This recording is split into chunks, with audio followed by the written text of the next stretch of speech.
Hi everyone, this is Poonam. Welcome to my YouTube channel. आज के इस सेशन में आज हम सीडीपी मैराथन करने वाले हैं, जिसका आप सभी को बेसब्री से इंतज़ार था। ये क्लास उन बच्चों के लिए इम्पोर्टेंट है जो स्टेट लेवल पर टेट एग्ज़ाम की तैयारी कर रहे हैं। चाहे आप एसटेट की प्रिपरेशन कर रहे हो, चाहे आप सीटेट की प्रिपरेशन कर रहे हो, या फिर आप एमपीटेट की प्रिपरेशन कर रहे हो, या फिर रीट, डी बी या केवीएस। ठीक है, उन सभी के लिए ये काफ़ी इंपॉर्टेंट क्लास होने वाली है। सेशन को स्टार्ट करने से पहले जो बच्चे मेरे चैनल पे नए आए तो प्लीज़ चैनल को ज़रूर सब्सक्राइब कर लेना, ताकि आपको क्लासेस के नोटिफिकेशन टाइम पर मिल जाए। सेशन पसंद आते तो प्लीज़ सेशन को ज़रूर लाइक करें और अपने फ्रेंड्स के साथ ज़रूर शेयर करें। टेलीग्राम चैनल जरूर ज्वाइन कर लेना, पूनम शर्मा ऑफिशियल। वहीं पर ही मैं आपको इंपॉर्टेंट अपडेट्स प्रोवाइड कराती हूँ। अगर आपको सीडीपी के कंप्लीट नोट्स चाहिए तो आप मुझे टेलीग्राम चैनल @पूनम 2917 पे मैसेज कर दीजिएगा। ओके, चलिए आज का हम सेशन स्टार्ट करते हैं। कंप्लीट सीडीपी साइकोलॉजी की मैराथन क्लास। ओके, सबसे पहले हम इसके सिलेबस को डिस्कस करेंगे। कौन कौन से टॉपिक है जिनसे आपके हर बार क्वेश्चन पूछे जाते हैं। पहला टॉपिक है आपका मनोविज्ञान के संप्रदाय, स्कूल ऑफ साइकोलॉजी। ठीक है, बहुत से बच्चों को लगता है कि हमारा first topic growth and development है, लेकिन आपके स्कूल ऑफ साइकोलॉजी से भी आपके क्वेश्चन पूछे जाते हैं। सेकंड टॉपिक है आपका ग्रोथ एंड डेवलपमेंट, वृद्धि एवं विकास क्या है। इसमें हम सबसे पहले इसके मीनिंग को पढ़ेंगे, प्रिंसिपल ऑफ डेवलपमेंट्स को पढ़ेंगे, और फिर हम इसकी स्टेजेस को पढ़ने वाले हैं। ठीक है, थर्ड टॉपिक है आपका heredity and environment. Fourth topic है आपका इंटेलिजेंस, बुद्धि क्या होती है। ठीक है, फिफ्थ टॉपिक है आपका चाइल्ड सेंटर्ड एजुकेशन, बाल केंद्रित शिक्षा क्या है। सिक्स्थ है आपका प्रोग्रेसिव एजुकेशन, प्रगतिशील शिक्षा। सेवन्थ है आपका लैंग्वेज एंड थॉट, भाषा एंड विचार। एट टॉपिक है आपका लैंग्वेज एक्वाजिशन थ्योरी, भाषा अर्जन का सिद्धांत। ठीक है, नाइन टॉपिक है आपका थिंकिंग, चिंतन क्या है, कितने टाइप्स की होते हैं ये। टेंथ है आपका जेंडर, लिंग क्या है। इलेवेंथ है आपका व्यक्तिगत विभिन्नता, इंडिविजुअल डिफरेंसेस। ट्वेल्थ आपका समावेशी शिक्षा, इंक्लूसिव एजुकेशन क्या है। 13 है आपका गाइडेंस एंड काउंसलिंग, निर्देशन एवं परामर्श। 14 टॉपिक है आपका अटेंशन, इंटरेस्ट, एप्टीट्यूड, अवधान, अभिरुचि, अभिक्षमता। 15 है आपका समाजीकरण, सोशलाइजेशन क्या होता है। 16 पढ़ेंगे हम Erik Erikson, psycho social theory, Erik Erikson का सिद्धांत क्या है। 17 है आपका प्याजे वाइगोस्की कोलबर्ग की थ्योरी। 18 है आपका असेसमेंट, आकलन क्या होता है। 19 है आपका मोटिवेशन, अभिप्रेरणा क्या है। 20 आपका लर्निंग, अधिगम क्या है। 21 आपका पर्सनैलिटी, व्यक्तित्व क्या है। 22 आपका टीचिंग, शिक्षण क्या है। 23 कॉग्निशन एंड इमोशन, संज्ञान एवं संवेग क्या है। 24 आपका defence mechanism and mental conflict, सुरक्षा तंत्र और मानसिक द्वंद्व क्या है। 15 आपका मेमोरी एंड फॉरगेटिंग, स्मृति एवं विस्मृति क्या है। और लास्ट में 26 NCF 2005 right to education act और एनईपी क्या है, इसको हम पढ़ने वाले हैं। ठीक है, ये वो मोस्ट इंपॉर्टेंट टॉपिक हैं जिनसे आपके एग्जाम में क्वेश्चन पूछे जाते हैं। आपको बस इन्हीं टॉपिक को प्रिपेयर करना है। और मुझे नहीं पता ये मैराथन कितने टाइम के लिए होगी। ठीक है, कितने इसमें हमें टाइम लगेगा। जो भी मैं आपको पढ़ाऊंगी, अगर आपने इस क्लास को देख लिया तो आप अपने सीडीपी में फुल मार्क्स स्कोर कर सकते हैं। ठीक है, इसके बाद जैसे हमारी ये मैराथन क्लास कंप्लीट हो जाएगी, उसके बाद हम प्रीवियस ईयर क्वेश्चंस करेंगे। ओके, आज का हम फर्स्ट टॉपिक स्टार्ट करते हैं, मनोविज्ञान के संप्रदाय। ठीक है, स्कूल ऑफ साइकोलॉजी। साइकोलॉजी का मतलब क्या होता है, मनोविज्ञान क्या है। साइकोलॉजी दो शब्दों से मिलकर बना है, आपका साइक और लोगस। ठीक है, साइक मीन्स सोल, आत्मा। ठीक है, लोगस मतलब स्टडी, अध्ययन करना। ठीक है, तो हम कह सकते हैं कि साइकोलॉजी मनोविज्ञान आत्मा का अध्ययन होता है। ठीक है, कुछ स्टेटमेंट्स हैं उनको हम देख लेते हैं। स्किनर ने कहा है कि मनोविज्ञान व्यवहार और अनुभव का विज्ञान होता है। जो भी हम व्यवहार करते हैं, बिहेव करते हैं, जो भी हमारे एक्सपीरियंस होते हैं, उनकी स्टडी करना ही मनोविज्ञान कहलाता है। जेबी वॉटसन ने कहा है मनोविज्ञान व्यवहार का धनात्मक सकारात्मक विज्ञान है। जो हम व्यवहार करते हैं, पॉजिटिव तरीके से हम सीखते हैं, उसकी स्टडी करना मनोविज्ञान कहलाता है। पहले मनोविज्ञान दर्शन शास्त्र का अंग था। इसकी खुद की कोई एग्जिस्टेंस नहीं थी, पहले ये दर्शन शास्त्र का अंग था। 16वीं शताब्दी में मनोविज्ञान को आत्मा का अध्ययन कहा गया था, जिसमें अरस्तु, प्लेटो, डेकार्ट आदि दार्शनिक आते हैं। अरस्तु को मनोविज्ञान का जनक कहा गया। 7वीं शताब्दी की शुरुआत में पहली बार इटली के पंपोजी ने मनोविज्ञान को मन व मस्तिष्क का विज्ञान कहा, और यह विचारधारा लगभग 18वीं शताब्दी तक चलती रही, जिसमें रूसो, जॉन लॉक आदि मनोविज्ञान आते हैं। ठीक है, तो यही आइडियोलॉजी 7वीं शताब्दी में मनोविज्ञान को मन व मस्तिष्क का विज्ञान कहा, और यही आइडियोलॉजी 18वीं शताब्दी तक चलती रही। फिर 19वीं शताब्दी में मनोविज्ञान को चेतना का विज्ञान कहा, कि जो मनोविज्ञान है वो हमारा कॉन्शियसनेस है। ठीक है, इस विचारधारा के समर्थक टिचनर, जेम्स वुंड आदि आते हैं।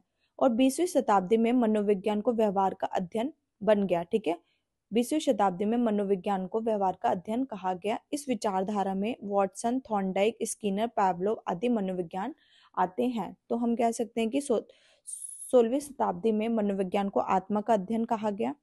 17वीं शताब्दी में मनोविज्ञान को मन व मस्तिष्क का विज्ञान कहा गया, और यही विचारधारा 18वीं शताब्दी तक चलती रही। ठीक है, फिर 19वीं शताब्दी में मनोविज्ञान को चेतना का विज्ञान कहा गया, और 20वीं शताब्दी में मनोविज्ञान को व्यवहार का अध्ययन कहा गया, और यही आइडियोलॉजी अभी तक चल रही है। ठीक है, वुडवर्थ के अनुसार, अकॉर्डिंग टू वुडवर्थ, ठीक है, वुडवर्थ ने स्टेटमेंट दी थी कि मनोविज्ञान ने पहले अपनी आत्मा का त्याग किया, फिर मन का त्याग किया, और अंत में चेतना को त्याग कर आजकल व्यवहार का विज्ञान बन गया है।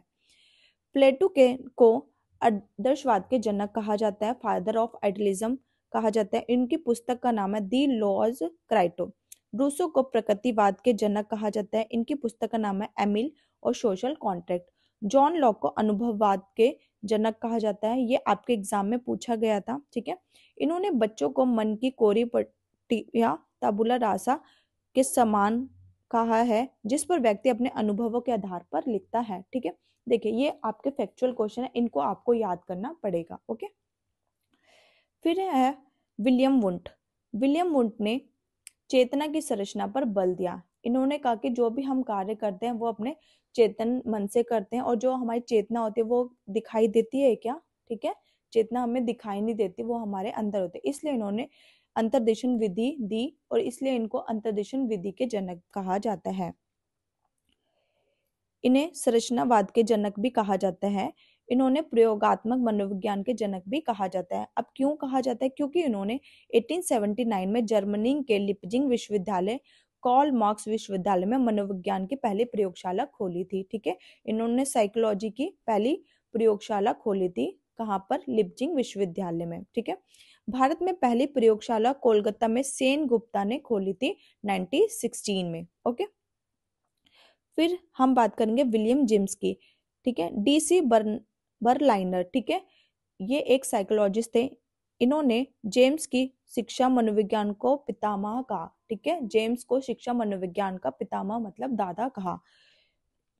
इन्होंने चेतना के कार्यों पर बल दिया। ठीक है, जो भी हम कार्य करते हैं अपने चेतन मन से, कॉन्शियस माइंड से, उन्होंने उन कार्यों पर बल दिया, इसलिए इनको प्रकार्यवाद के जनक कहा जाता है। ठीक है, इन्होंने आधुनिक मनोविज्ञान के जनक कहा। मॉडर्न साइकोलॉजी के फादर भी विलियम जेम्स को ही कहा जाता है। इनकी पुस्तक का नाम था प्रिंसिपल ऑफ साइकोलॉजी।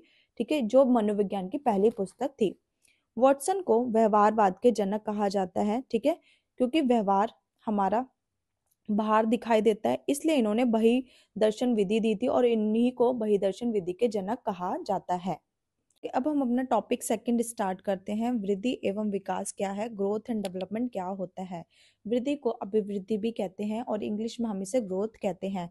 वृद्धि से अभिप्राय शरीर के अंगों का बढ़ना। ठीक है, जैसे हमारी हाइट का बढ़ना, हमारे वेट का बढ़ना। ठीक है, ये सब आपका वृद्धि के अंतर्गत आता है। तो वृद्धि शारीरिक परिवर्तनों से जुड़ा है। ठीक है, जैसे कि हमारे आकार, भार, ऊंचाई आदि में वृद्धि होना।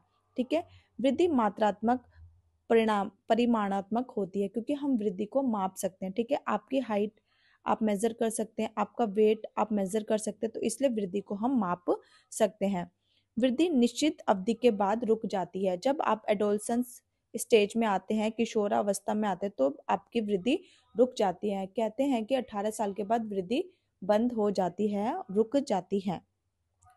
ओके, तो वृद्धि के अंतर्गत केवल फिजिकल एस्पेक्ट्स ही आते हैं। अब हम पढ़ेंगे विकास क्या होता है, विकास का क्या अर्थ है। ठीक है, डेवलपमेंट में हमारा मैचुरेशन, ठीक है, परिपक्वता और हमारा एक्सपीरियंस आता है, और विकास हमारा जन्म से लेकर मृत्यु तक चलता रहता है। अभी मैंने आपको पढ़ाया कि वृद्धि में केवल शारीरिक परिवर्तन आते हैं, लेकिन विकास में आपके सभी पहलू जैसे शारीरिक, संज्ञानात्मक, भावनात्मक, सामाजिक आदि सभी पक्ष इंक्लूड किए जाते हैं। ठीक है, इसलिए हम कह सकते हैं कि विकास मात्रात्मक परिमाणात्मक के साथ साथ गुणात्मक परिवर्तन होता है। ठीक है, क्योंकि इसमें आपके शारीरिक, संज्ञानात्मक, भावनात्मक और सामाजिक सभी पहलू आते हैं। ओके, विकास निरंतर चलता रहता है, ये कभी भी रुकता नहीं है, ये लाइफ लॉन्ग प्रोसेस होता है। विकास की कुछ हद तक भविष्यवाणी की जा सकती है। ठीक है, अगर किसी बच्चे का विकास बहुत अच्छे से हो रहा है तो हम उसकी कुछ हद तक भविष्यवाणी कर सकते हैं, लेकिन अगर मैं कहूँ कि हम पूरी एक्यूरेट सटीक भविष्यवाणी कर सकते हैं तो ये रॉन्ग होगा, और बिल्कुल नहीं कर सकते ये भी आपका रॉन्ग होगा। कुछ हद तक हम उसकी भविष्यवाणी कर सकते हैं। ठीक है, अब हम पढ़ते हैं डोमेन्स ऑफ डेवलपमेंट क्या होते हैं, विकास के कौन कौन से आयाम है। विकास के 4 प्रकार के आयाम होते हैं। आपका आता है पहला फिजिकल डेवलपमेंट, सेकंड आता है आपका कॉग्निटिव डेवलपमेंट, थर्ड आपका आता है सोशल डेवलपमेंट, फोर्थ आता है इमोशनल डेवलपमेंट। अब हम इसको एक एक करके डिस्कस करते हैं। पहला है आपका फिजिकल डेवलपमेंट, शारीरिक विकास। इसमें शरीर के अंगों में वृद्धि होने से ये जुड़ा है। ठीक है, कॉग्निटिव डेवलपमेंट, संज्ञानात्मक विकास, जहाँ पर हम अपने ब्रेन का यूज करते हैं। ठीक है, जैसे कि हम प्रॉब्लम सॉल्विंग करते हैं, तर्क लगाते हैं, रीजनिंग करते हैं, किसी चीज पर हम सोचते हैं, उसको याद करते हैं। ठीक है, तो ये सब आपका कॉग्निटिव डेवलपमेंट संज्ञानात्मक विकास में आता है। सोशल डेवलपमेंट, सामाजिक विकास के अंतर्गत हम समाज की जो धारणाएं हैं, मान्यताएं हैं, उसको हम सीखते हैं, तो वो आपका सामाजिक विकास में आता है। इमोशनल डेवलपमेंट, संज्ञानात्मक विकास। ठीक है, जब इसके अंतर्गत हम अपने अपने और दूसरों के इमोशन को समझते हैं तो वो आपका संवेगात्मक विकास में आता है। ठीक है, अब एक आपका होता है इंटरपर्सनल। ठीक है, इंटरपर्सनल उसे बोलते हैं जिसमें जब हम दूसरों के इमोशंस को समझते हैं, और एक होता है आपका इंट्रापर्सनल। ठीक है, जिसमें हम स्वयं के इमोशंस को समझते हैं। ठीक है, अब है आपका विकास को प्रभावित करने वाले कौन कौन से कारक है। विकास को प्रभावित करने वाले 2 कारक होते हैं, एक होता है आपका निजी कारक, एक होता है आपका वातावरणीय कारक। ये आपके एग्जाम में पूछा जाता है कि कौन से फैक्टर हैं जो आपका निजी है और कौन से फैक्टर आपका वातावरणीय कारक है। ठीक है, उसमें से आपको चूज करना होता है। निजी कारक वो कारक होते हैं जो स्वयं हमसे जुड़े होते हैं, वातावरणीय कारक जो वातावरण से जुड़े होते हैं, जैसे कि स्कूल, फैमिली, आस पड़ोस। ठीक है, तो ये आपके सारे वातावरणीय कारक में आ जाते हैं। जेंडर आपका निजी कारक है। ठीक है, प्राइवेट फैक्टर है। एज आपका प्राइवेट फैक्टर है। न्यूट्रिशन आपका इन्वायरमेंट फैक्टर है। हेरिडिटी आपका प्राइवेट फैक्टर है। इन्वायरमेंट आपका बाह्य फैक्टर है। ठीक है, स्पीशीज आपका निजी कारक है। इकोनॉमिक आपका बाह्य फैक्टर है। ठीक है, और डिजीज आपका प्राइवेट फैक्टर है। ओके, अब हम पढ़ेंगे प्रिंसिपल ऑफ डेवलपमेंट, विकास के सिद्धांत। ठीक है, पहला सिद्धांत है प्रिंसिपल ऑफ कॉन्टिन्यूटी, निरंतरता का सिद्धांत। विकास हमेशा चलता रहता है, कभी भी ये रुकता नहीं है। ठीक है, तो इसलिए विकास क्या है, निरंतर होता है। ठीक है, सेकंड है आपका प्रिंसिपल ऑफ डेवलपमेंट डायरेक्शन, विकास की दिशा का सिद्धांत। ठीक है, पहला है आपका सेफलोकॉर्डल सीक्वेंस, शीर्षगामी। दूसरा है आपका प्रॉक्सिमोडिस्टल, समीपम दूरभिमुख। जब विकास सर से पैर की ओर होता है तो उसे हम सेफलोकॉर्डल कहते हैं, शीर्षगामी कहते हैं। ठीक है, मैं आपको सजेस्ट करूंगी प्लीज आप ना इसकी जो स्पेलिंग से इंग्लिश में याद करें, हिंदी में इसके बहुत 2-3 तरीके से नाम लिए जाते हैं। ठीक है, तो आप सेफलोकॉर्डल और प्रॉक्सिमोडिस्टल याद रखें, और मोस्ट इंपॉर्टेंट है, इससे क्वेश्चन पूछा जाता है। तो सेफलोकॉर्डल उसे कहते हैं जब बच्चे का विकास सर से पैर की ओर होता है तो उसे हम सेफलोकॉर्डल कहते हैं। ठीक है, जैसे कि पहले बच्चे का सर सर विकसित होगा, फिर धड़ होगा, फिर वो बच्चा पैर से चलना सीखेगा। ठीक है, फिर प्रॉक्सिमोडिस्टल उसे कहते हैं समीपम दूरभिमुख, जब विकास केंद्र से, सेंटर से बाहर की ओर होता है। जैसे कि बच्चे के पहले आंतरिक अंगों का डेवलपमेंट होगा, फिर बाहरी अंगों का डेवलपमेंट होगा। जैसे बच्चे का पहले दिल, हार्ट का डेवलपमेंट होगा, फिर बच्चे का हाथ का विकास होगा। ठीक है। थर्ड है आपका principle to general to specific, सामान्य से विशिष्ट की ओर विकास का सिद्धांत। पहले बच्चे सामान्य चीजों को सीखते हैं, पहले बच्चों के अंदर सामान्य गतिविधि सीखेगा, जैसे बच्चा पहले उठना सीखेगा, फिर चलना सीखेगा, फिर जब बच्चा दौड़ना सीखता है तो वो आपका स्पेसिफिक में आ जाता है। ठीक है। फोर्थ है आपका फेज सीक्वेंस थ्योरी। ठीक है, निश्चित क्रम का सिद्धांत। ठीक है, सभी के लिए एक निश्चित क्रम है, सभी का एक निश्चित क्रम के अकॉर्डिंग ही विकास होता है। पहले बच्चा इन्फेंसी स्टेज में होता है, फिर अर्ली चाइल्डहुड स्टेज में होता है, फिर लेटर चाइल्डहुड में होता है, फिर आपका एडोलसेंट स्टेज में आता है। तो सभी का एक निश्चित क्रम होता है। ठीक है। फिर है आपका फिफ्थ समान प्रतिमान का सिद्धांत, प्रिंसिपल ऑफ सेम पैटर्न। सभी लोग सेम पैटर्न को फॉलो करते हैं, चाहे वो किसी भी इन्वायरमेंट में रह रहे हो, चाहे वो किसी भी देश में रह रहे हो। ठीक है। अगर इंडिया का बच्चा है और अमेरिका का बच्चा है, ठीक है, सभी सेम पैटर्न को फॉलो करेंगे। ऐसा नहीं है कि अमेरिका का बच्चा जल्दी चलने लग जाएगा, ठीक है, वो उठेगा ही नहीं, बैठेगा नहीं, सीधा चलने लग जाएगा, तो ऐसा नहीं होता है। सभी सेम पैटर्न को फॉलो करते हैं। आपने भी वही पैटर्न फॉलो किया, मैंने भी वही पैटर्न फॉलो किया, और कोई देश का बच्चा होगा वो भी वही पैटर्न को फॉलो करेगा। ठीक है। Principle of uneven motion. ठीक है, असमान गति का सिद्धांत। ठीक है, असमान गति का सिद्धांत ये कहता है कि पैटर्न सभी सेम फॉलो करेंगे, लेकिन जो स्पीड होगी, मोशन होगा, वो डिफरेंट हो सकता है, वो वेरी कर सकता है। ठीक है, कोई जल्दी चलना सीख लेता है, कोई लेट चलना सीखता है, किसी का फिजिकल डेवलपमेंट बहुत जल्दी हो जाता है। ठीक है, कोई जल्दी बड़ा हो जाता है, कोई लेट बड़ा होता है। तो ये सब क्या है, आपके असमान गति सिद्धांत के उदाहरण है। फिर है प्रिंसिपल ऑफ इरिवर्सिबिलिटी, अविलोमिता का सिद्धांत। ठीक है, इसके अंतर्गत विकास कभी भी वापस नहीं लौटता है। ठीक है, जैसे कि एक बच्चा आपका 10 ईयर्स का है, ठीक है, हो गया है, और एक बच्चा आपका 4 ईयर्स का है। ठीक है, अब 10 वर्ष का बच्चा ये चाहे कि मैं 4 ईयर्स का हो जाऊं, ऐसा हो सकता है? तो ऐसा कभी पॉसिबल नहीं है। ठीक है। एट्थ है आपका प्रिंसिपल ऑफ इंडिविजुअल डिफरेंस, व्यक्तिगत विभिन्नता का सिद्धांत। ठीक है, हर एक व्यक्ति एक दूसरे से अलग होता है। ठीक है, तो प्रत्येक बालक क्या है, एक अनोखा है, अलग होता है। ठीक है, और हर किसी में सीखने का की कैपेबिलिटी अलग होती है, और हर किसी का विकास अलग होता है। ठीक है, स्पीड भी अलग होती है। नाइन्थ है आपका principle of joint product of heredity and environment, जो विकास दोनों के गुणनफल से होता है। हेरिडिटी भी मुख्य भूमिका निभाती है और इन्वायरमेंट भी मुख्य भूमिका निभाता है। ऐसा नहीं हो सकता कि 50% हेरिडिटी रोल प्ले करती है और 50% और इन्वायरमेंट रोल प्ले करता है, तो ऐसा गलत होगा। तो दोनों ही रोल प्ले करते हैं। ठीक है, कौन कितना करता है, कौन ज्यादा करता है, कौन कम करता है, ऐसा हम नहीं कह सकते हैं। तो हम कहते हैं कि विकास वंशानुक्रम और वातावरण का संयुक्त परिणाम होता है। Principle of predictability of development, विकास की भविष्यवाणी का सिद्धांत। ठीक है, विकास को हम कुछ हद तक अनुमान लगा सकते हैं, लेकिन हम कहें कि बिल्कुल सटीक अनुमान लगा सकते तो ये गलत होगा, और बिल्कुल नहीं लगा सकते तो ये भी गलत होगा। हम कुछ अनुमान लगा सकते हैं। ठीक है, अगर बच्चे का फिजिकल डेवलपमेंट बहुत अच्छा हो रहा है तो हम कहेंगे कि ये आगे चल के रेसलिंग करेगा। ठीक है, अगर कोई बच्चा साइंस में पढ़ने में बहुत अच्छा है तो हम कह सकते हैं कि बच्चा डॉक्टर बनेगा। ठीक है, तो हम कुछ हद तक उसका भविष्यवाणी कर सकते हैं, अनुमान लगा सकते हैं। प्रिंसिपल ऑफ इंटर रिलेशन, सुसंबद्धता का सिद्धांत। ठीक है, अभी मैंने आपको डोमेन्स पढ़ाए थे। ठीक है, आपके 4 डोमेन्स होते हैं। पहला आता है physical domain, cognitive domain, social development और इमोशनल डेवलपमेंट। ठीक है, ये चारों एक दूसरे से जुड़े हैं। अगर एक भी इफेक्ट करता है तो दूसरा भी इफेक्ट करेगा। अगर किसी बच्चे का शारीरिक विकास अच्छे से नहीं हुआ है तो उसका कॉग्निटिव विकास भी नहीं अच्छा होगा, सामाजिक विकास भी अच्छा नहीं होगा, और इमोशनल विकास भी अच्छा नहीं होगा। तो ये सभी एक दूसरे से जुड़े हुए हैं। ठीक है।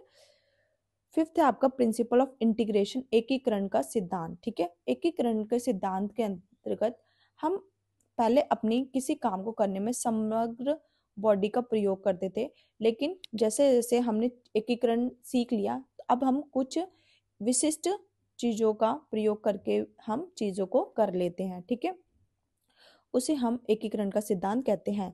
13 है आपका स्पाइरल प्रिंसिपल। ठीक है, जो विकास है आपका कभी भी एक रेखीय में नहीं होता है, बल्कि यह स्पाइरल होता है, ठीक है, इस तरीके से होता है।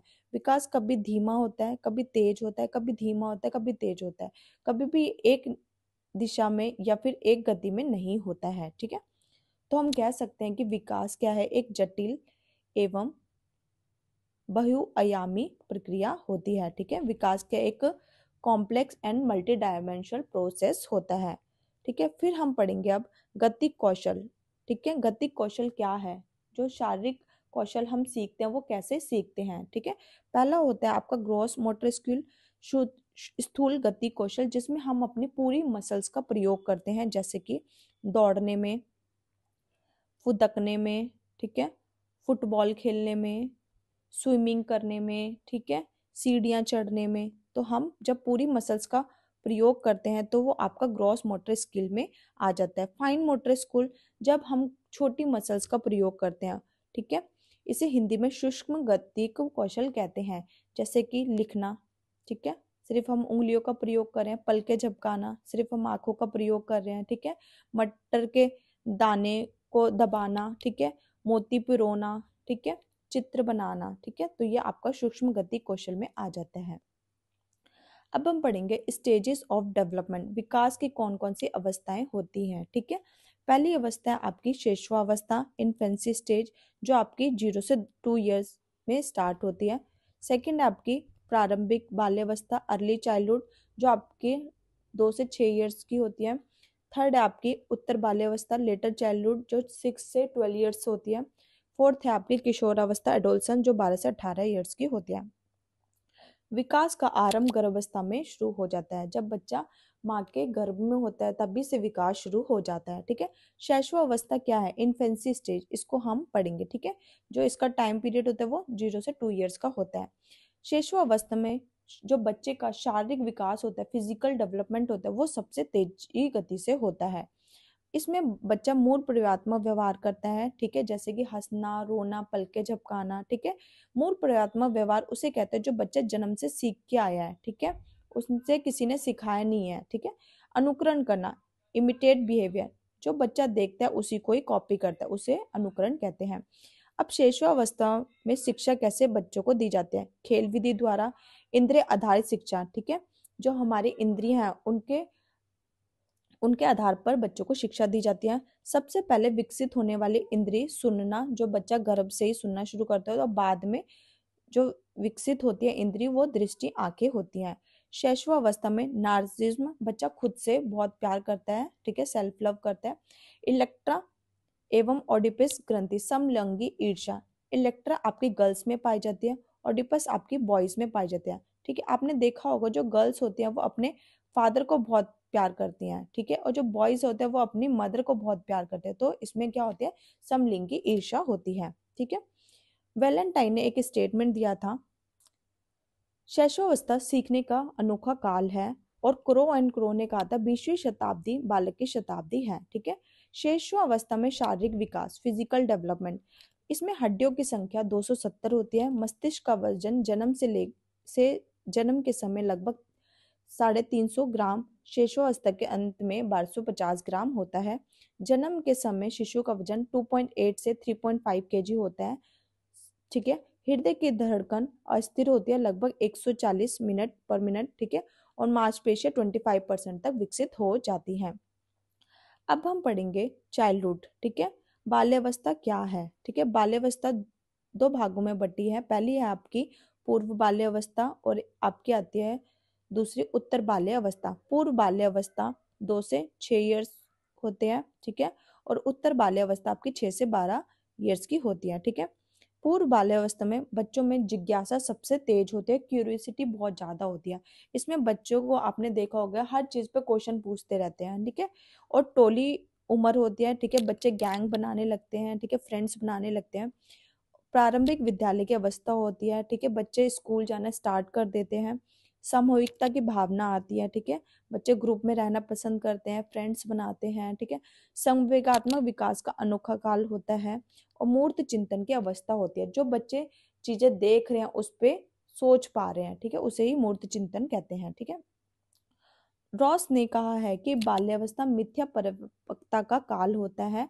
इसके अंतर्गत बच्चों को लगता है कि वो क्या हो गया, मैच्योर हो गया, वो खुद से अपना काम स्वयं कर सकते हैं, लेकिन ऐसा नहीं होता, वो अपने पेरेंट्स पे डिपेंड होते हैं। तो इसलिए रॉस ने कहा है कि ये मिथ्या परिपक्वता का काल होता है। फ्राइड ने कहा है बाल्यावस्था कामावस्था भी सुप्ता अवस्था होती है। ठीक है, इसके अंतर्गत फ्राइड ने कहा है कि जो बच्चों की जो काम वासना होती है वो सोई हुई होती है, क्योंकि आपने देखा होगा कि छोटे बच्चे होते हैं वो अंगूठा चूसते रहते हैं, है ना। कॉल एवं ब्रूस ने कहा है बाल्यावस्था संवेगात्मक विकास का अनोखा काल होता है। इसमें बच्चों का इमोशनल डेवलपमेंट होता है। ठीक है, बाल्यावस्था में शारीरिक विकास होता है, तो हड्डियों की संख्या इसमें 350 हो जाती है। ठीक है, 350 हो जाती है। मस्तिष्क वजन 1300 ग्राम से 1350 ग्राम हो जाता है। हृदय की धड़कन लगभग 100 पर मिनट होती है। बाल्यावस्था के अंत तक 27 से 28 स्थायी दांत निकल आते हैं। पूर्व बाल्यावस्था भाषा विकास की संवेदनशील अवधि होती है। ठीक है, कौन सी अवस्था भाषा विकास के सबसे सेंसिटिव पीरियड होता है, तो आपका पूर्व बाल्यावस्था होता है। ओके, ये क्वेश्चन आपके एग्जाम में पूछा जाता है। ठीक है, कौन सा टाइम पीरियड भाषा विकास का सबसे सेंसिटिव पीरियड होता है, तो आपका अर्ली चाइल्डहुड पूर्व बाल्यावस्था आ जाएगा। ठीक है, बाल्यावस्था एवं किशोरावस्था संज्ञात्मक विकास की क्रांतिक अवस्था और संवेदनशील अवधि है। ठीक है, अब हम पढ़ेंगे किशोरावस्था एडोलसेंस। अब बच्चा 12 से 18 एज में होता है, इस बीच में। ठीक है, किशोरावस्था लैटिन भाषा का शब्द है जो एडोल्सियर से लिया गया है। इसका अर्थ है परिपक्वता की ओर बढ़ना। ठीक है, स्टैनली हॉल ने किशोरावस्था को तनाव, तूफान एवं संघर्ष की अवस्था कहा है। इन्होंने कहा है कि ठीक है, इसमें किशोरावस्था में बच्चे कल्पना करते हैं, इमेजिनेशन करते हैं, और इसमें बच्चे अमूर्त चिंतन करते हैं। ठीक है, जो चीजें उनके सामने नहीं है, जो उनको दिखाई नहीं देते, फिर भी उन चीजों के बारे में वो सोच पा रहे हैं। ठीक है, फिर आपका पहचान खोजने की, जहाँ बच्चे खुद अपनी पहचान ढूंढते हैं। ठीक है, बच्चे डे ड्रीमिंग करते हैं, और इसमें बच्चों को पहचान संकट होता है। ठीक है, अब बच्चों को किशोर अवस्था में शिक्षा कैसी देनी चाहिए? बच्चों को नैतिक शिक्षा देनी चाहिए, यौन सेक्स एजुकेशन, यौन शिक्षा देनी चाहिए, और तार्किक शिक्षा, लॉजिकल एजुकेशन देनी चाहिए। किशोर अवस्था की विशेषताएं क्या क्या होती हैं? शारीरिक एवं मानसिक विकास लगभग पूरा हो चुका है। अब बच्चों का सिर्फ ज्ञान बढ़ेगा। ठीक है, इसमें बुद्धि का विकास हो जाता है। समायोजन की समस्या आती है कि इसमें बच्चे खुद को या तो एडजस्ट कर लेते हैं या फिर एडजस्ट नहीं कर पाते हैं। जो बच्चे नहीं कर पाते तो उन्हें समायोजन की समस्या को फेस करना पड़ता है। आत्मसम्मान की अवस्था होती है। संवेगों की उग्रता होती है, जो उनके संवेग है, इमोशंस हैं, ठीक है, जो उनके हार्मोन्स है, वो इसी स्टेज में डिसबैलेंस होते हैं। वीर पूजा वर्ष, ठीक है, वीर पूजा की भावना आती है। ठीक है, बच्चे किसी को अपना रोल मॉडल बना लेते हैं। समूह भावना होती है, बच्चे ग्रुप में रहना पसंद करते हैं। ठीक है, करियर की चिंता होती है। ठीक है, यही टाइम पीरियड है जब बच्चे अपना करियर भी बनाते हैं। रॉस ने किशोरावस्था शिशुअवस्था की पुनरावृत्ति कहा है। ठीक है, वैलेंटाइन ने किशोरावस्था अपराध प्रवृत्ति के विकास की नाजुक अवस्था होती है। ठीक है, किशोर अवस्था के सिद्धांत दिए। आकस्मिक त्वरित विकास का सिद्धांत स्टैनली हॉल द्वारा दिया गया था। इन्हें किशोर मनोविज्ञान के जनक भी कहा गया। इनकी बुक का नाम था एडोलसेंस। क्रमिक विकास का सिद्धांत थॉर्नडाइक और हॉलिंगवर्थ ने दिया है। ठीक है, किशोर अवस्था में शारीरिक विकास, हड्डियों की संख्या 206 हो जाती है। हृदय धड़कन नियमित व स्थिर होती है। ठीक है, 70 से 75 मिनट होती है। मस्तिष्क वजन 1400 ग्राम या कंप्लीट ग्राम हो जाता है। ठीक है, इसमें 14 वर्ष तक की महिलाएं एवं बालिकाएं एवं 16 वर्ष तक बालक अपनी अधिकतम विकास कर लेते हैं। ओके, अब हमारा ये टॉपिक सेकंड कंप्लीट हो गया है। ओके, अब हम अपने स्टार्ट करते हैं टॉपिक 3, हेरिडिटी एंड इन्वायरमेंट, आनुवंशिकता एवं वातावरण। आनुवंशिकता होती क्या है? ठीक है, जो गुण हमें विरासत में अपने माता पिता से जीन्स के माध्यम से प्राप्त होते हैं उसे हम हेरिडिटी कहते हैं। इन्वायरमेंट क्या है? हमारे आसपास का वातावरण, ठीक है, जिनका हमारे ऊपर प्रभाव पड़ता है, जैसे हमारा आस पड़ोस, मित्र, स्कूल। ठीक है, वुडवर्थ ने स्टेटमेंट दी है कि वंशानुक्रम में वे सभी बातें आ जाती है जो जीवन का आरंभ, जहाँ से जीवन स्टार्ट होते हैं, उसके समय और जन्म के समय। ठीक है, वरन गर्भाधान के समय जन्म से लगभग 9 माह पूर्व व्यक्ति में उपस्थित थी। ठीक है, जेम्स ट्रेवर के अनुसार माता पिता की विशेषताओं का स्थान संतानों में हस्तांतरण होना ही वंशानुक्रम कहलाता है। जो माता पिता की जो क्वालिटीज थी वो बच्चों में ट्रांसफर होना ही हेरिडिटी कहलाता है। रॉस ने कहा है कि वातावरण वह भारी शक्ति है जो हमें प्रभावित करती है। ठीक है, वंशानुक्रम की प्रक्रिया, प्रोसेस ऑफ इनहेरिटेंस। ठीक है, आपके जो टोटल क्रोमोसोम होते हैं वो 46 होते हैं और जो उनके पेयर होते हैं वो आपके 23 होते हैं। शुक्राणु आपके 23, अंडाणु आपके 23 और फिर टोटल आपके 46 होते हैं। ठीक है, प्रोसेस क्या है? एग मिलता है स्पर्म से, फिर बनता है आपका जायकोट, जायकोट के बाद होती है फिर आपकी विभाजन प्रक्रिया। ठीक है, जिसे ब्लास्टोसिस्ट कहा जाता है।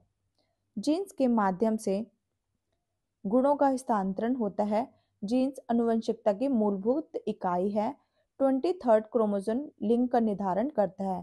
ठीक है, मेल में आपका XY पाया जाता है और फीमेल में आपके XX क्रोमोसोम होते हैं। अगर XX मिलता है तो गर्ल बॉर्न होती है, अगर XY क्रोमोसोम मिलता है तो बॉय बॉर्न होता है। ठीक है, डीएनए माता पिता के गुणों को स्थानांतरित करने का कार्य करता है। ठीक है, आरएनए के द्वारा डीएनए के संदेशों को पहुंचाया जाता है। जीवन का आरंभ एक कोश यूनिसेल से होता है। आनुवंशिकता स्थिर होती है। ठीक है, इसको हम कभी भी चेंज नहीं करते, ये कांस्टेंट होती है। ठीक है, जैसे कि जो आपको माता पिता से मिले, आंखों का रंग, हाइट, ठीक है, तो ये कभी भी आपका चेंज नहीं हो सकता है, ये आपकी स्थिर होती है। जुड़वा बच्चों के प्रकार। ठीक है, जुड़वा बच्चे दो प्रकार से होते हैं, टाइप्स ऑफ ट्विन। एक होता है एकाकी जुड़वा, ठीक है, जिसे आइडेंटिकल ट्विंस कहते हैं, जो हूबहूब दिखते हैं, एक जैसे दिखते हैं। सेकंड होता है आपका फ्रेटर्नल ट्विंस। ठीक है, जो होते तो जुड़वा है पर वो अलग अलग दिखाई देते हैं। अब वो कैसे होते हैं? जब माता के एक ही अंडे का विभाजन हो जाता है, ठीक है, वो दो में डिवाइड हो जाते हैं। ठीक है, और फिर फर्टिलाइजेशन होता है, उसे हम आइडेंटिकल ट्विंस कहते हैं। ठीक है, इस फ्रेटर्नल ट्विंस में, ठीक है, जब माता के अलग अलग एग्स स्पर्म से मिलते हैं और उसके बाद फर्टिलाइजेशन होता है, उसे हम भ्रांत जुड़वा या फिर फ्रेटर्नल ट्विंस कहते हैं। ठीक है, ये होते तो ट्विंस है, जुड़वा होते हैं, लेकिन ये दिखाई अलग अलग देते हैं, लेकिन आइडेंटिकल ट्विंस में सेम दिखाई देते हैं। ठीक है, फिर आता है आपका अनुवंशिकता के नियम। अनुवंशिकता का नियम सर ग्रेगर जॉन मंडल द्वारा दिया गया। इन्हें अनुवंशिकता के जनक भी कहा जाता है। इन्होंने 3 नियम दिए। पहला था आपका समानता का नियम, लॉ ऑफ इक्वलिटी। इसके अंतर्गत संतान में माता पिता के समान गुण पाए जाते हैं। ठीक है, जो पेरेंट्स के गुण थे वही बच्चों के गुण आ जाते हैं, तो उससे समानता का नियम कहा गया। भिन्नता का नियम, ठीक है, कुछ गुण समान है पेरेंट्स से और कुछ गुण अलग है, तो वो भिन्नता का नियम कहलाता है। Law of differentiation. प्रतिगमन का नियम, लॉ ऑफ रिग्रेशन, ठीक है, एकदम उल्टा, एकदम विपरीत। ठीक है, इंटेलिजेंट पेरेंट्स है लेकिन जो बच्चा है वो एकदम बुद्धू है, डल है। ठीक है, माता पिता का कलर क्या था? फेयर था, लेकिन जो बच्चे का कलर है वो एकदम डार्क है, तो ये क्या कहलाता है? आपका प्रतिगमन का नियम कहलाता है। फिर हम पढ़ेंगे चार्ल्स ड्रेवन का सिद्धांत। ठीक है, चार्ल्स ड्रेवन्स प्रिंसिपल। इन्होंने उत्तम जीवित का सिद्धांत दिया। ठीक है, survival of the fittest theory दी। इन्होंने कहा कि अगर हमें अपना अस्तित्व बनाए रखना है तो हमें वातावरण से संघर्ष करना पड़ेगा। ठीक है, जैसे कोविड आया, ठीक है, कोविड से फाइट करनी पड़ी हमें अपना अस्तित्व बनाने के लिए। ठीक है, तो इन्होंने कहा कि जीवित वही रहेगा जो सबसे ज्यादा फिट रहेगा, तो इन्होंने उत्तम जीवितता का सिद्धांत दिया। ठीक है, इन्होंने कहा कि जीवित शक्तियों के बावजूद हमें अपना अस्तित्व बनाए रखने के लिए वातावरण से संघर्ष करना पड़ता है। फिर आता है हमारा बीजमैन का नियम, बीज कोश की निरंतरता का नियम। ठीक है, इसमें क्या होता है बीजमैन के नियम के अंतर्गत कि जो हमारी क्वालिटीज है, ठीक है, वो पीढ़ी दर ट्रांसफर होती रहती हैं। जो हमें गुण मिले, हमें अपने माता पिता से गुण मिले, वो हमारे अंदर है। अब जो हमारे बच्चे होंगे वो गुण उनके अंदर ट्रांसफर होंगे। ये पीढ़ी दर चलता रहता है ये प्रोसेस। ठीक है, लेमार्क ने विकासवाद का जनक कहा गया है। ठीक है, फादर ऑफ इवोल्यूशनिज्म कहा गया। इन्होंने जिराफ पर अध्ययन किया था। इन्होंने कहा कि जो अर्जित गुण है उनका भी हस्तांतरण होता है। ठीक है, अब किसी पेरेंट्स ने, ठीक है, सिंगिंग में बहुत अच्छे हैं, ठीक है, तो उन्होंने इसको क्या किया? अर्जित किया। तो ऐसा पॉसिबिलिटी है कि ये गुण बच्चों में भी उनके आ जाए, ठीक है। तो उन्होंने कहा है कि अर्जित गुणों का भी हस्तांतरण होता है। फिर आता है सर फ्रांसिस गाल्टन, ठीक है, जिन्हें सुजननिकी के पिता भी कहा जाता है, ठीक है। इन्होंने कहा है कि फर्टिलाइजेशन, अगर हम फर्टिलाइजेशन अच्छी लेडीज, ठीक है, अच्छे जेन से कराएंगे तो जो चोर डाकू बच्चे होंगे वो पैदा ही नहीं होंगे, ठीक है। इसलिए इनको सुजननिकी के पिता कहा जाता है। इन्होंने बुद्धि का पहला अध्ययन दिया, इन्होंने वर्णात्मक शब्द का पहला प्रयोग किया और व्यक्तिगत विभिन्नता का भी पहला अध्ययन किया। इन्हें जैव सांख्यिकी सिद्धांत दिया इन्होंने, ठीक है। जैव सांख्यिकी सिद्धांत क्या होता है, ठीक है, जो माता पिता से जो गुण मिलते हैं वो 1 से 2 ट्रांसफर होते हैं बच्चे में, और दादा दादी के 1/4 ट्रांसफर होते हैं, परदादा परदादी के 1/8 ट्रांसफर होते हैं, और अन्य पूर्वज हैं उनके 1/16 गुण ट्रांसफर होते हैं बच्चे में, ठीक है। तो ऐसे ये प्रोसेस चलता है। इनकी बुक का नाम था हेरिडिटरी जीनियस, ठीक है। अब हम पढ़ेंगे आनुवंशिकता से जुड़ी बीमारियां, ठीक है। माता पिता से में जो बीमारी होती है वो भी बच्चों में ट्रांसफर हो जाती है, ठीक है। तो ये क्या होती है, आपकी आनुवंशिकता से जुड़ी बीमारियां, ठीक है। इसका कोई इलाज नहीं होता है।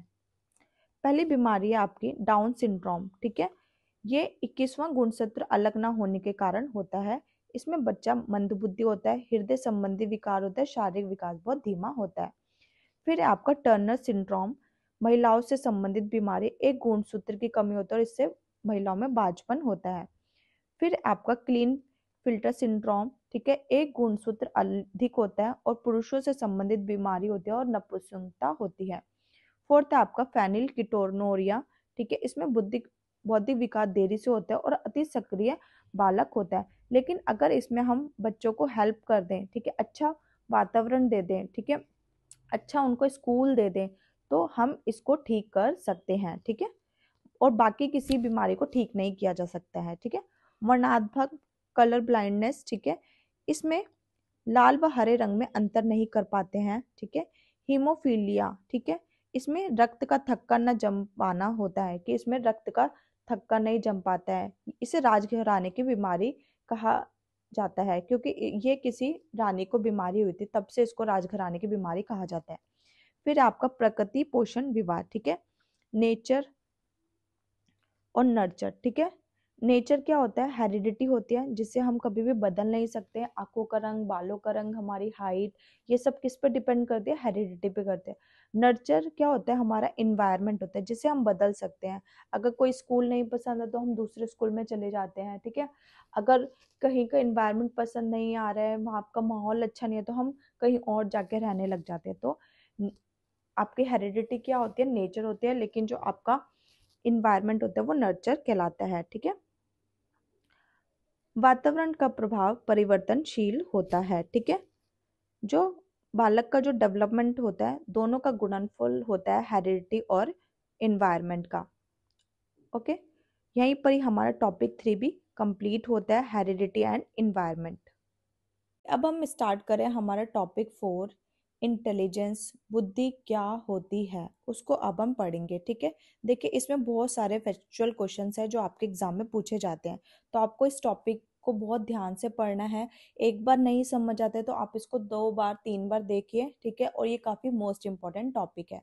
बुद्धि होती क्या है, ठीक है, किसी बुद्धि क्या है, जब हम किसी भी चीज के बारे में सोच पाते हैं, समझ पाते हैं, चिंतन कर पाते हैं, उसी की क्षमता को हम बुद्धि कहते हैं, ठीक है।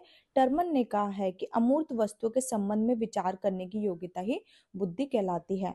अतः टर्मन के अनुसार बुद्धि समस्या को हल करने की योग्यता है। और उन्होंने कहा है कि 16 वर्ष की आयु बुद्धि की चरम सीमा होती है, उसके बाद केवल ज्ञान बढ़ता है, बुद्धि नहीं बढ़ती है। तो टर्मन ने क्या क्या कहा है, टर्मन ने कहा है कि बुद्धि अमूर्त वस्तुओं के संबंध में विचार करने की क्षमता होती है और बुद्धि समस्या को हल करने की योग्यता होती है। स्टर्न ने कहा है कि बुद्धि नवीन परिस्थितियों के साथ समायोजन करने की योग्यता ही बुद्धि होती है। जो हमारे साथ में नई नई परिस्थितियां आती है उसके साथ कैसे हम एडजस्ट करते हैं, उसी की योग्यता को बुद्धि कहा है। बीने ने कहा है कि बुद्धि तर्क, निर्णय एवं आत्मालोचना की योग्यता एवं क्षमता होती है।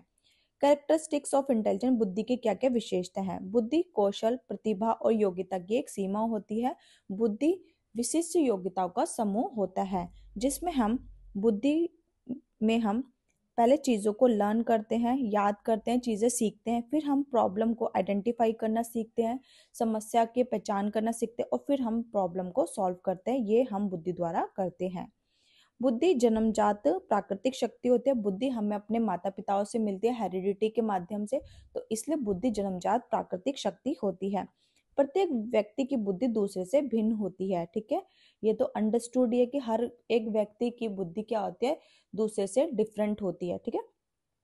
ये व्यक्ति के सीखने और समायोजन स्थापित करने में सहायता करती है, ठीक है। बुद्धि लर्न करने में और एडजस्ट करने में हेल्प करती है। ये व्यक्ति को कठिन समस्याओं को हल करने में सहायता प्रदान करता है। बुद्धि बहुआयामी मल्टी डायमेंशनल होता है और सभी मनुष्यों में बुद्धि का वितरण असमान होता है, ठीक है। हर किसी में बुद्धि का वितरण असमान होता है। कोई कितने नंबर लेके आता है, कोई कितने नंबर लेके आता है, तो ऑब्वियसली बुद्धि का वितरण क्या होता है, असमान होता है।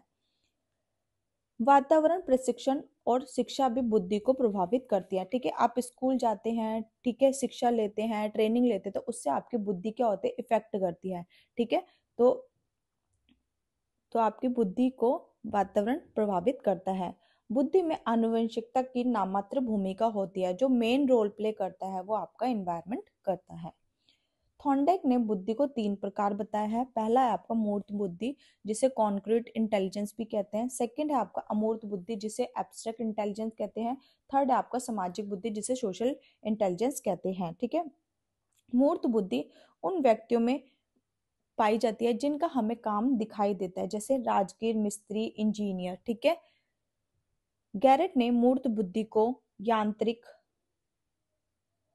या और व्यवहारिक बुद्धि कहा है। तो ये किसने कहा है, गैरेट ने कहा है। इसको आपको याद रखना है, एग्जाम में पूछा जाता है। फिर अमूर्त बुद्धि, ठीक है, जिनका हमें काम नहीं दिखाई देता है। जब हम उनकी चीजों को हम क्या करते हैं, एक्सपीरियंस करते हैं, जो वो हमें सिखाते हैं उनको एक्सपीरियंस करते हैं, तो वो अमूर्त बुद्धि कहलाती है, ठीक है। जब अगर आप किसी टीचर को देखेंगे तो आप बता सकते हैं कि उसमें कौन सी इंटेलिजेंस है या वो किस में एक्सपर्ट है, किस में महारत है, जब आप उनसे पढ़ेंगे, ठीक है। तो ये जो व्यक्ति अपने माइंड से काम करते हैं उनमें ये बुद्धि पाई जाती है, जैसे कि टीचर्स, डॉक्टर, ठीक है, चित्रकार, मनोवैज्ञानिक, ठीक है। तो अमूर्त बुद्धि उन व्यक्तियों में पाई जाती है। सामाजिक बुद्धि, सोशल टाइप्स जो व्यक्ति होते हैं, जैसे नेता, सोशल वर्कर, लीडर, ठीक है, समाज सेवी, तो ये उनमें पाई जाती है।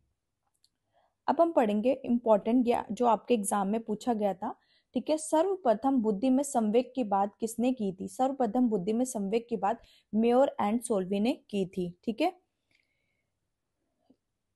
इन्होंने कहा कि बुद्धि में संवेग पाया जाता है। फॉर एग्जाम्पल, अगर आप खुश हैं और आपका एग्जाम है तो आपका पेपर भी क्या होगा, अच्छा होगा। अगर आप गुस्सा हैं, ठीक है, नाराज है, किसी बात से उदास हो रखे हैं और आप गुस्से गुस्से में अपना पेपर दें, तो आपका ऑब्वियसली पेपर भी खराब होगा, ठीक है। तो इस सबसे पहले इन्होंने ही बात की कि बुद्धि में संवेग पाया जाता है, ठीक है। तो मेयर एंड सोल्वी ने बात की थी, ठीक है। इसलिए इन्होंने एक टेस्ट दिया, मेयर एंड सोल्वी कारोरोसी सांवेगिक बुद्धि का परीक्षण। ओके, फिर आता है सांवेगिक बुद्धि, इमोशनल इंटेलिजेंस, ठीक है। ये दी किसने थी, डेनियल गोलमैन ने, ठीक है। इन्होंने इनकी बुक का नाम भी क्या है, इमोशनल इंटेलिजेंस, ठीक है। इन्होंने कहा कि बुद्धि परिस्थितियां जन्य होती है। जैसी जैसी परिस्थितियां होती है उसके अकॉर्डिंग हमारी बुद्धि काम करती है। इन्होंने कहा कि बुद्धि 3 चीजों पर निर्भर करती है। पहला है हमारा संवेग, हमारे इमोशन कैसे, हम दुख है, सुखी है, क्रोध है, हैप्पी मूड है, गुस्से में है, ठीक है। तो ये हमारे संवेग होते हैं, इमोशन होता है। मूड, हमारा मूड कैसा है और तनाव का स्ट्रेस लेवल कैसा है, ठीक है। बुद्धि हमारी कैसी है, तो हमारी बुद्धि कैसे फंक्शन करेगी उसके बारे में इन्होंने बोला है, ठीक है। इन्होंने 4 समूह बताए कि हमारी बुद्धि कैसे फंक्शन करेगी, ठीक है। पहला है आपका अवगता, सेल्फ अवेयरनेस, ठीक है, आत्म प्रबंधन, सामाजिक चेतना और सामाजिक कौशल, ठीक है। फिर अब हम पढ़ेंगे बुद्धि के सिद्धांत, कि बुद्धि के कौन कौन से सिद्धांत है और किनके द्वारा दिए गए। पहला है सिद्धांत आपका बुद्धि का एक कारक सिद्धांत, जो बीने, स्टर्न और टर्मन के द्वारा दिया गया, जिसे इंग्लिश में अ यूनिफैक्टर थ्योरी कहते हैं। इन्होंने कहा कि बुद्धि एक कारक से मिलकर बनी है। ठीक है, बुद्धि का एक कारक है और जो प्रत्येक जगह काम करता है। ठीक है, सीडीपी में भी आप वही बुद्धि यूज कर रहे हो, हिंदी में भी वही यूज कर रहे हो और इंग्लिश में भी आप वही यूज कर रहे हो। ठीक है, क्या ऐसा पॉसिबल है कि हर जगह एक ही प्रकार की बुद्धि काम कर रही है? तो इनके सिद्धांत को नकारा गया। ठीक है, इनके सिद्धांत को निकालने के बाद निकाला गया स्पीरमैन के द्वारा। ठीक है, इन्होंने कहा कि बुद्धि एक कारक नहीं बल्कि द्विकारक है। इन्होंने दो कारक दिए। पहला है आपका सामान्य कारक। ठीक है, जन्मजात ऐसी योग्यता है जो जन्म से सीख के आते हैं हम। ठीक है, और दूसरा आपका एस फैक्टर विशिष्ट कारक। ठीक है, जो हम अर्जित करते हैं अपने इन्वायरमेंट से, जैसे डांसिंग, म्यूजिक। ठीक है, फिर इनसे रहा नहीं गया, इन्होंने बुद्धि का त्रिकारक सिद्धांत भी दिया। ठीक है, पहले तो आपका सामान्य कारक था, फिर आपका स्पेसिफिक कारक, विशिष्ट कारक था, फिर इन्होंने मिलाकर ग्रुप फैक्टर कारक दिया। ठीक है, अब इनके सिद्धांत को भी नकारा गया। ठीक है, इनके सिद्धांत को निकालने वाले हार्वर्ड गार्डनर थे। उन्होंने कहा बुद्धि कोई द्विकारक या तीन कारकों से मिलकर नहीं बनी है, बल्कि बुद्धि क्या है, मल्टीपल इंटेलिजेंस है। बुद्धि क्या है, बहुत सारे कारकों से मिलकर बनी है। ठीक है, इसके सिद्धांत को हम थोड़ी देर बाद पढ़ेंगे। फिर हम पढ़ेंगे बुद्धि का बहुकारक सिद्धांत, जो थॉर्नडाइक द्वारा दिया गया। ठीक है, इन्होंने कहा कि बुद्धि स्वतंत्र कारकों से मिलकर बनी है, अलग अलग कारकों से मिलकर बनी है और प्रत्येक जगह अलग अलग कार्य करती है। इसलिए इनके सिद्धांत को रेत बालू का सिद्धांत और आणविक बुद्धि का सिद्धांत भी कहा गया। फिफ्थ है हमारा बुद्धि का प्रतिदर्श सिद्धांत, जो थॉमसन द्वारा दिया गया। ठीक है, जो आपका था सैंपल थ्योरी ऑफ इंटेलिजेंस।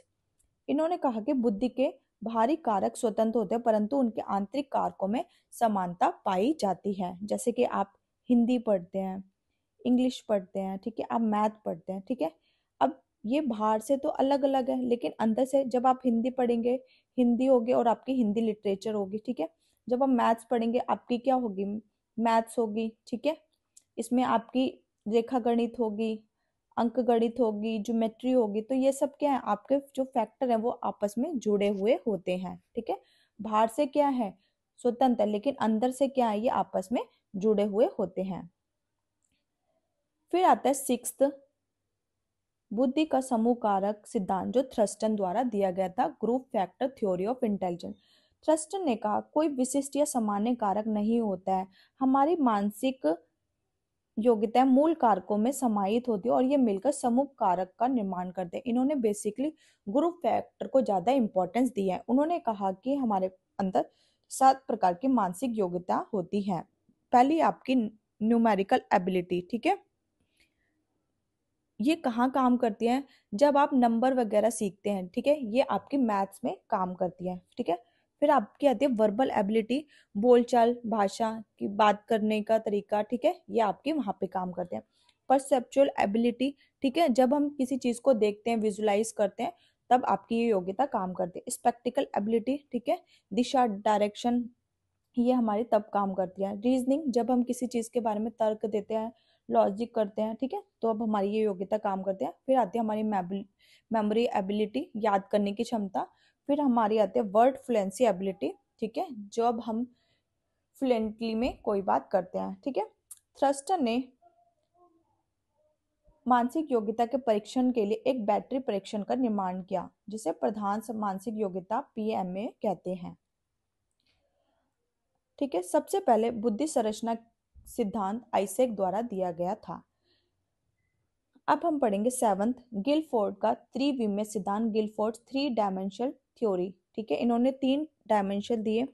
पहला था आपका ये था, सेकंड आपका ये था और थर्ड आपका ये डायमेंशन था। ठीक है, इसलिए इसे 3D मॉडल ऑफ इंटेलिजेंस भी कहा जाता है। तो ये किसके द्वारा दिया गया, गिलफोर्ड के द्वारा दिया गया।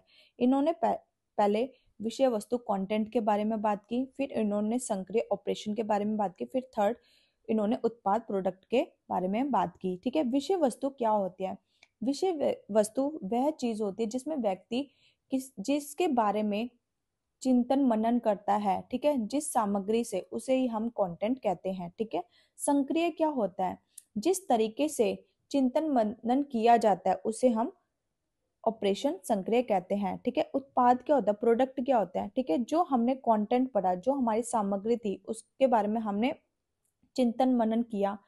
ठीक है, उसके बाद हमने उसको एनालाइज किया और उसके बाद जो निकला वो क्या कहलाएगा, आपका प्रोडक्ट कहलाएगा। ठीक है,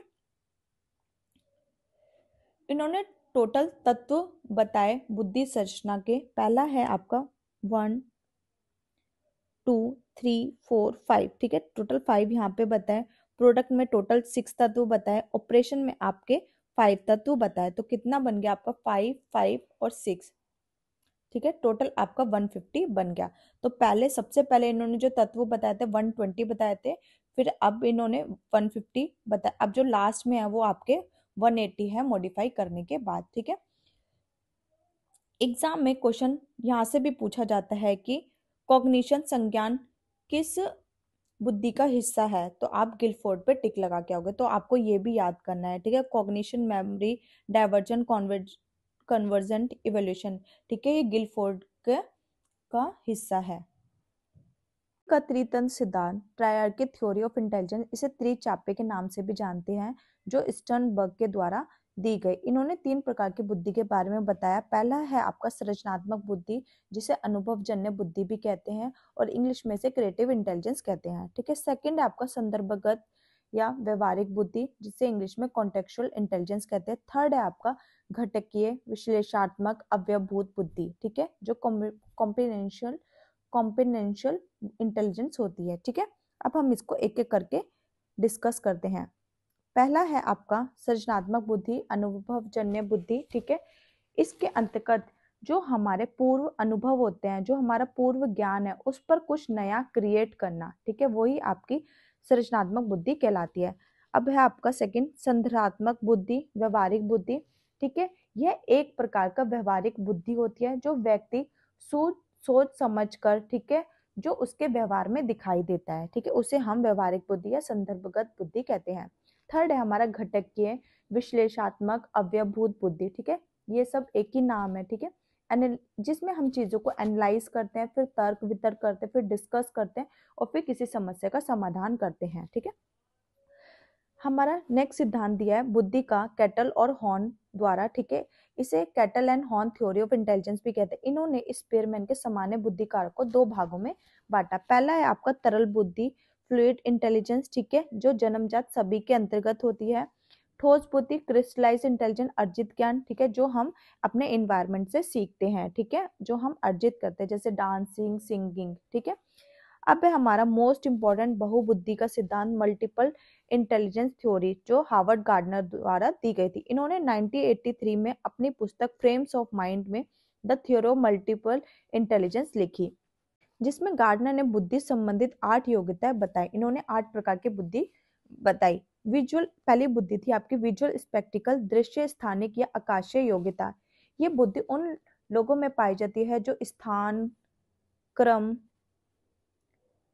दिशा आदि की नॉलेज रखते हैं। तो ये लोग होते हैं आपके इंजीनियर, मूर्तिकार, वास्तुकला, चित्रकार। ठीक है, सेकंड है आपकी शाब्दिक भाषाई योग्यता। ठीक है, वर्बल इंटेलिजेंस। ये बुद्धि उन लोगों में पाई जाती है जो भाषा में प्रयोग में अच्छे होते हैं, जो होते हैं कवि, लेखक, एंकर, संवाददाता। तार्किक गणित संबंधित बुद्धि, लॉजिकल मैथमेटिकल। ठीक है, ये वो लोग होते हैं जो तर्क करने में, किसी पैटर्न को पहचानने में या तार्किक रूप से समस्या को समाधान करने में अच्छे होते हैं। ये लोग होते हैं आपके वकील, गणितज्ञ, वैज्ञानिक या फिर अकाउंटेंट। फोर्थ है आपका शारीरिक क्रियात्मक योग्यता, बॉडीली बॉडीली काइनेस्थेटिक। ठीक है, ठीक है, ये वो लोग होते हैं जिनका अपने शरीर की गति पर या क्रिया पर बहुत अच्छा कंट्रोल होता है। ठीक है, तो ये हैं आपके खिलाड़ी, डांसर, धावक, सर्जन।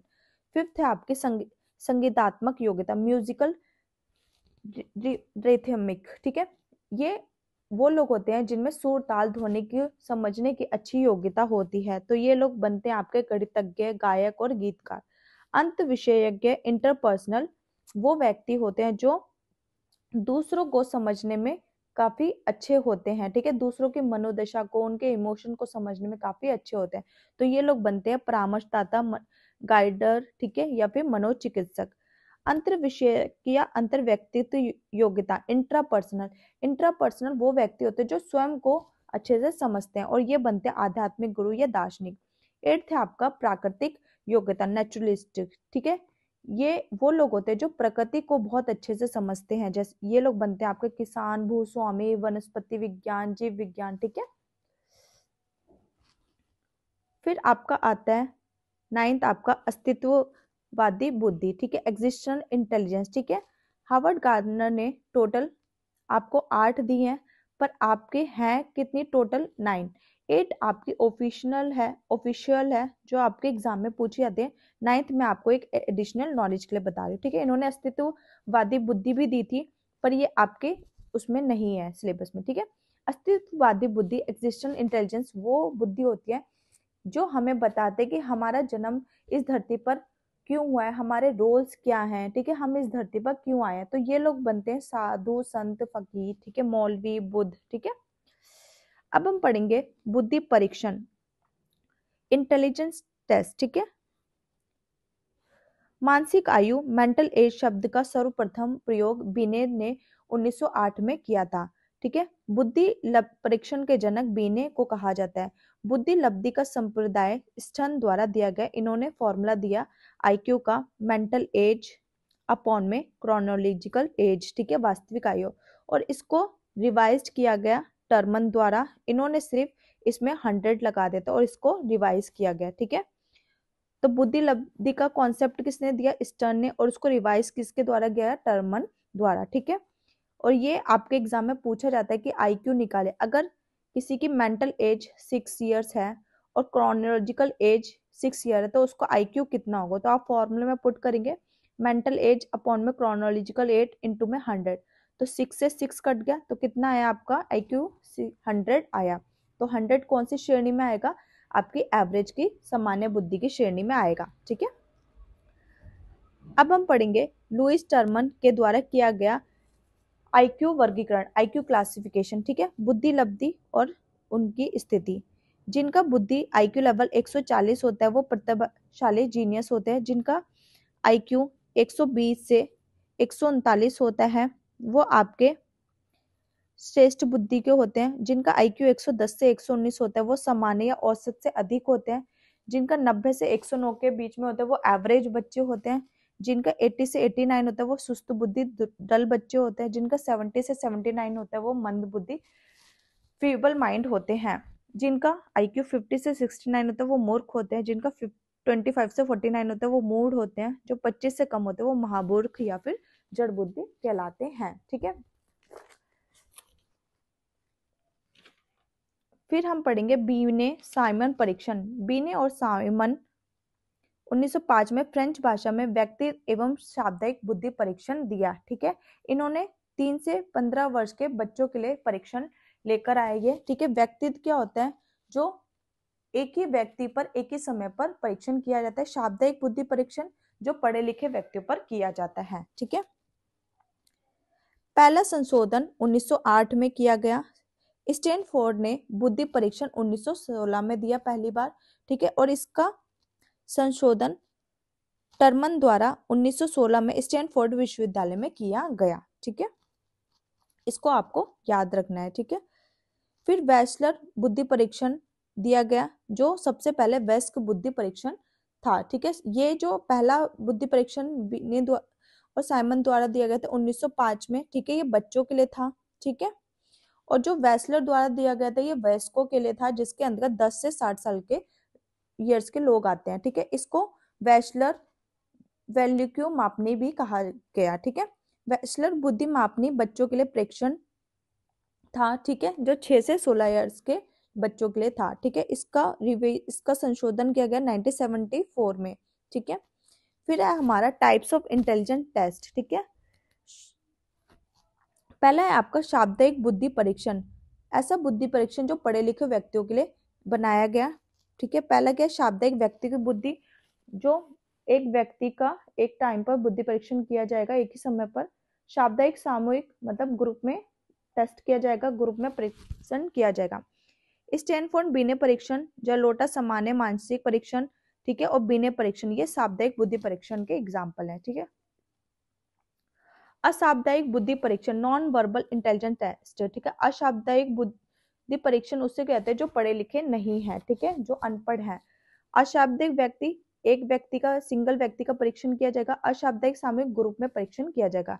इसमें रेवन प्रोग्रेसिव मैट्रिक्स आते हैं, ठीक है, रेवन प्रोग्रेसिव मैट्रिक्स आता है इसमें, ठीक है। थर्ड है आपका क्रियात्मक बुद्धि परीक्षण, परफॉर्मेंस इंटेलिजेंस टेस्ट।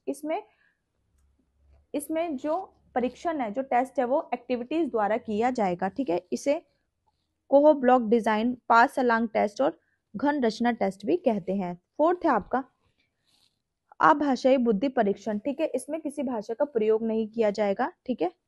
इसे बोलते हैं good enough draw and man cattle संस्कृति मुक्त परीक्षण। चंद्रमोहन भाटिया ने बैटरी परीक्षण 1955 में दिया, जिसमें 5 उप परीक्षण सब टेस्ट है। पहला आपका कोह ब्लॉक डिजाइन, फिर है second pass along test, third है आपका चित्रपूर्ति परीक्षण, ठीक है, फोर्थ है आपका पैटर्न ड्राइंग परीक्षण, फिफ्थ है आपका तात्कालिक परीक्षण, ठीक है। फिर आर्मी परीक्षण किया गया ओटेट्स एवं यकर्स द्वारा 1978 से 17 से 18 तक ड्यूरिंग फर्स्ट वर्ल्ड वॉर, ठीक है।